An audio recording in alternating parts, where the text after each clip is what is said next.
For today's video mga idol, samahan niyo ako today at pupunta nga tayo sa branch ng 01 Moto sa Parañaque para ipaayos nga itong side stand at tracer.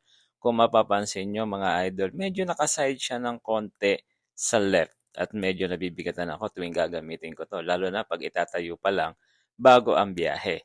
So sa mga pupunta nga pala sa 01 Moto sa Parañaque, kung manggagaling kayo ng South or sa Alabang, ang isa sa makikita nyo na landmark ay itong intersection dito sa may SLEX Bikutan. Isa ito sa pinakamatraffic na intersection. Makikita nyo sa bandang kaliwa ang SM Bikutan. After ng SM Bikutan, next landmark na makikita nyo sa kaliwa ay ang Robinson Supermarket. Dito yan sa may San Valley. So from here, few minutes, few meters na lang mga idol, ay makakarating ka na nga dito kay 01 Moto sa kanilang Parañaque branch. Dito lang yan sa may West Service Road. So pag nakita mo na yung JNT sa kaliwa mo at may katabi na car wash yan mga idol, yan na ang 01 Moto Parañaque.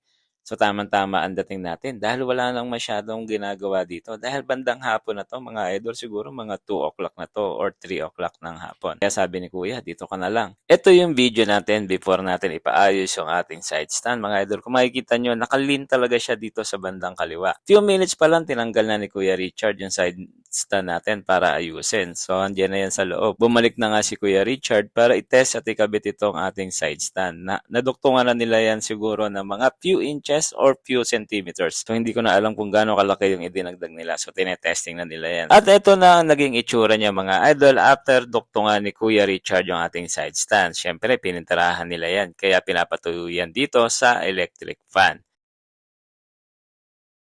So after patuyuin yung pintura mga idol, ikakabit na ito ni Tropa dito sa tracer natin. Siyempre ikakabit din niya yung side stand enlarger na binili natin sa Lazada. Para sigurado kailangan higpitang mabuti yan. Ito na. At isa pa. Ayun. So eto na ang bagong tindig ngayon ni Tracer. Lumabas yung pagiging maangas tuloy niya. Hindi yung mukha siyang inaantok na lagi side sa left side, no mga idol. So ayun, kailangan na nating umalis kasi baka abutan pa tayo ng malakas na ulan, dumidilim na din. So maraming salamat 01 Moto at sa mga tropa natin na nag-assist sa atin. Sa wakas magagawa ko na yung left foot first. Ayan, ganyan dapat umakyat o sumakay sa isang adventure bike. Inuuna yung kaliwang paa.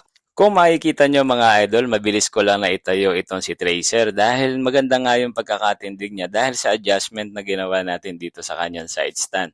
So dito sa 01 Moto, pag pupunta kayo dito mga idol, meron naman mag-a-assist sa inyo palabas dito sa service road dahil sobrang busy ng karsada na to lalo na sa rush hour sa umaga at sa hapon dahil madaming dumadaan dito ng mga motor at syempre may mga four wheels din. Alright, maraming salamat Jiron Moto at thank you sa lahat ng mga nanood ng video natin. Walang sawang sumusuporta sa Huge Moto.